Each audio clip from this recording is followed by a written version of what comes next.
Hi, good people. This is Deborah. I hope you're having a wonderful day today. Welcome to my platform, a space dedicated to education, reflection, and thought provoking conversation.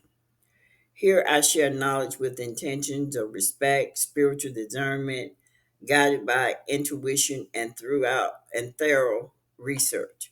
This platform explores sensitive and often overlooked subjects, including distorted history, such as identity suppression, altered images, reclassification of people, misrepresented geographical, hidden agendas, and systematic racism. We discuss this erosion of matriarchal structure, the suppression of the goddess, slavery, particularly as these legacies continue to shape life in America. Many of these forces have not disappeared. They have gone underground. They persist quietly in housing, education, culture, and class. I speak from what I know, even when it's uncomfortable, about the harmful behavior of both the past and the present. These patterns continue to repeat. Moreover, it is not only about the dynamic between the Albions and the Swarthy people, it also exists within Swarthy communities. Swarthy is the brown skinned or the black people, based on class status, classicism, internalized bias, and divide still separate those who share common ancestry, skin tone, history. This conversation goes beyond race. It examines how our shaped wounds influence how we treat each other and what healing looks like in the face of truth. Take what resonates with you and what does not resonate with you, put it on the shelf or throw it away. Now, this particular video is titled Erased and Rewritten: The Hidden Truth of America's Original People. The betrayal and the erasures of the original brown skinned Americans.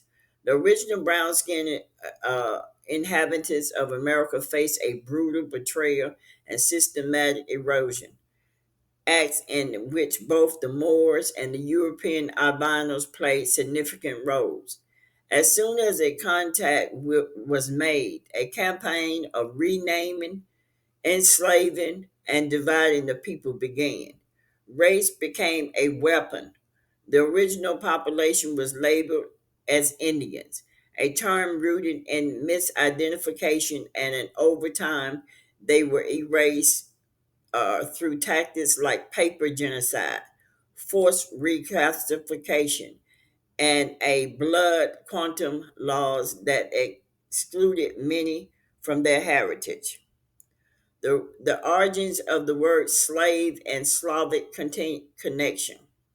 Many are surprised to learn that the word slave comes from the word Slavic people, not originally Africans. Historically, the Slavs are a group of native to Europe called the Slavic people from Russia, Ukraine, Poland, Siberia, Kotia, uh, Slavic, Bulgaria, and surrounding regions. They are typically pale skinned with a range of eyes and hair color. Between the ninth and 12th centuries, Slavic people were enslaved in massive numbers by Muslim Empire, the Byzantine, and Western European. This large scale trafficking led to the word Slav, that's spelled SLAV, becoming simultaneously with the word slave, SLAVE. It had nothing to do with skin color. It was about power and vulnerability. Defended, defeated people and war captives were primarily target for enslavement. So why is slavery today mostly associated with black people? This shift happened during the slave trade in 1500 to 1800, when European albinos, Moors, power forcibly captured and transported millions of people, mainly from West and Central Africa into the America. They were enslaved for generations under brutal conditions. As the slave trade expanded, race became a tool to justify and institutionalize slavery. Now, the supremacy reframed it as a black only condition, the word slave, deeply embedding this narrative into the Eastern word racial consciousness. Even though slave has affected all racial groups across the history, the Moors and the enslavement of Slavic people, the African Moors who were part of the broader Islamic world participated in this earlier wave of human trafficking. Moors were Muslims, just like they are today. They are Muslims today. The Moors are the Muslim today. People of North Africa and West Africa descent. The Berbers, the Arabs, and Black Africans who ruled much of our Iberian Peninsula, uh, Peninsula, Spain, and Portugal from 711 to 1492. The Moors were mixed black Africans, mostly Berbers and sub-Saharan people, and Arabs who ruled much of Spain from 711 to 1492. They came primarily from North and West Africa, especially the region present called Morocco and Mali. Mhm. That's where the guy that y'all talk so much about, uh, that's supposed to have been the richest man in the world. He asked yourself how he became the richest man in the world. Okay, what language did the Moors speak? Classic Arabic, the dominant language of religion, science, and administration. Many indigenous North African Moors speak Berber language. Mazar, the Mazar Arab, a Roman language, early form of Spanish, spoken by Christians under Moorish rule and influenced by Arabic. The Old Spanish Castilian, as the Moors ruled for centuries, many assimilated oh, you know the word, linguist, earlier in later period when intermixing with Spanish speaking population increased. The Hebrew spoken by Jewish community under Moorish rule, who thrived culturally and intelligently. Right. Did Black Moors speak Spanish? Initially, most would have spoken Arabic or Berber. Over time, especially by the 13th to 15th century, many, especially those living in mixed and urban areas, uh, lightly learned and spoke early Spanish dialect. Those who remained in Iberian or under Reconquista and converted to Christian, called Moriscos, were often forced to abandon Arabic and fully adopt Spanish. So now you know the ones that when they talk about Spanish people came and they was on the boats and stuff. Now you know they was African too. They see the Spanish looking people today wasn't all the ones that was then. They were mixed, the Spanish people. Due to the centuries of the Moors' influence, especially in science and architect and agriculture and math. As part of the larger Islamic empire, which stretched across Africa into Asia and Europe, the Moors were involved in enslaving Slavic people and other Africans from the 9th to the 15th century. Okay, there you go right there. Now that right there tells you why some albinos do not like black people or so-called black people, because that's what the African Moors did to these people. They enslaved them. The Ottoman Empire and the Barbary states also trafficked these Slavs.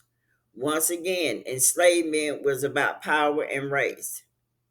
I mean, power and not race. Moors and Caucasians are saviors of the world. Both Moors and Caucasian has often portrayed themselves in the historical narrative as civilizations or saviors, figures who brought knowledge, religion, and order to lesser people. That's what they're calling us, lesser people, those that are found here in America. This self appointed savior complex hides a long history of conquest, slavery, and oppression, and it often silenced the voices of the masses and the matriarchal people. The five civilized tribes, a distorted narrative. The term five civilized tribe is one of the most weaponized and distorted label in American history.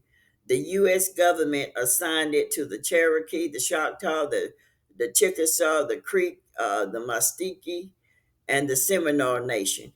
They were called civilized because they adopted the certain European American practice, such as agriculture, Christianity, and Western style governments, and intermarriage with settlers. Some tribal elites even enslaved people, mirroring the Southern plantation system. However, the label civilized was a colonial judgment, not a title that the tribes gave themselves.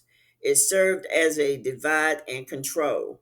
Tribes that resisted assimilation were labeled savage, which those that adopted were given conditional praise, only to be portrayed later as the Trail of Tears.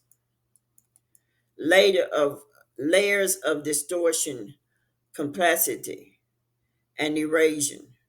The five tribes were set up to play a colonial game. You are better than the other if you act like us. The psychological trap was designated to divide, conquer, and control the original nation. Some elite tribal families participated in slavery and anti black racism under both the U.S. pressure and by choice. Many African descended individuals were part of the tribes by blood of birth. And the Civil War, the U.S. government forced treaties that guaranteed these freemen full tribal citizenship. However, decades later, many freemen were kicked out of or denied tribal rights driven by colonization, pressure to protect federal recognition, or a control of casino wealth. This is where the infamous $5 Indian scam and blood quantum policy emerged. The Dawes, Rose, and Paper genocide. From 1898 to 1914, the U.S. created the Dawes Rolls to determine who could legally claim tribal membership. Many European albinos paid $5 to bribe or to be listed as a native or receive land allotment. This is when they got this land that did not belong to them. Meanwhile, true descendants were reclassified as freemen, which I don't believe that this is something I pulled. Colored, I believe they were named colored, and Negro. Yes, on my birth certificate, it calls me a Negro. Okay, even if they were full-blooded natives, were with brown skin, the colonizer gave title to original people, enslaved person, indigenous, savage, and heathen. This systematic fraud reversed the population on paper. Many modern tribe roles are filled with fakes, while the true descendants of the land, especially those with darker skin, are left out. That's exactly what they did. Hidden alliances and tribal gatekeeping. There are accounts of tribe elites working with U.S. agents and settlers to maintain power, protect their family lines, and push out brown skinned tribal members. This internalized all brownness added to their ongoing erasure of original brown skinned people. The history of the five civilized tribes is not just misunderstood, it is a colonial tool of identity theft still affected people today. Brown skinned women warriors and historical reframing. In ancient America, brown skinned women warriors was prominent and influential. We are told that the Mesoamerican colossal heads found in Mexico are males. However, many resemble older women to the trained eye, wearing hairdresses that mirror those found in other parts of ancient America. These women were independent, fierce, and skilled in warfare. They wore armor, feathers, and jewelry not only as decoration but as a symbol of leadership and eternal authority. However, patriarchal history has reframed or erased much of their story. As history has primarily been written by men in power, matriarchal society, goddess tradition, and women warriors have often been erased from the record, minimized as legend or side notes, or recast as myth. They say it's myth. They telling you it never existed. Fiction or fairy tales. The reconquest, a long and gradual effort by Christian kingdoms in northern Spain to reclaim territory from the Moors, lasted from the 8th to the 15th century. The fall of Granada in 1492 marked the end of the Muslim rule in Spain, while the Catholic monarch uh, Ferdinand and Isabella captured the last Muslim stronghold and unified Spain under Christian rule. It is said the Moors did not directly help European Albans invade the Americas, but their profound influence on Spanish and Portuguese society, especially in terms of knowledge, trade, and technology, significantly contributed to the development that enabled the age of exploration and the eventual colonization of America. The United States has established several treaties with Morocco and other African nations, collectively known as the Barbary States. These agreements primarily address issues of peace, commerce, and protection of American ships from piracy. Ferdinand and Aragon and Isabella of Castile. What was the Spanish Inquisition? The Spanish Inquisition was in 1478 to 1834 was a brutal religious tribal establishment by Spain's Catholic monarch Ferdinand and Isabella to root on heresy, especially among converted Jews and Muslims who were suspected of secretly practicing their old faith. It later expanded to target Protestants, freethinkers, and anyone seen as a threat to the Catholic uh, orthodoxy. Spain mixed heritage. By the time Ferdinand and Isabella, late 1400s, Spain had already gone through 700 years of Moorish rule, during which there was extensive intermixing between North African Moors, Arabs, Sub-Saharan Africans, separate Sephardic Jews, the Ivory Christians. The royal bloodlines of Spain were not immune to the culture and genetic blending. Although official record do not always reflect this. Spanish nobility had African or Moorish ancestry, especially through intermarriage with North African elites, uh, Iberian of mixed descent.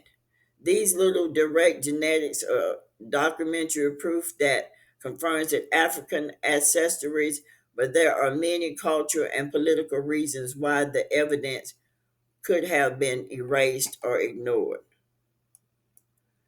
33 dynasty Portuguese foreign names are Ferdinand and Isabella. While there are no known portrait of Ferdinand and Isabella that explicitly depict them with African features, which I know they were, genetic study indicate that they, like many individuals of Iberia descent, may have had some African ancestry, which we know. This pattern echoes across culture, from the Americas to Africa to Asia. These women were veiled, and their stories still resonate with those who remember and reclaim them.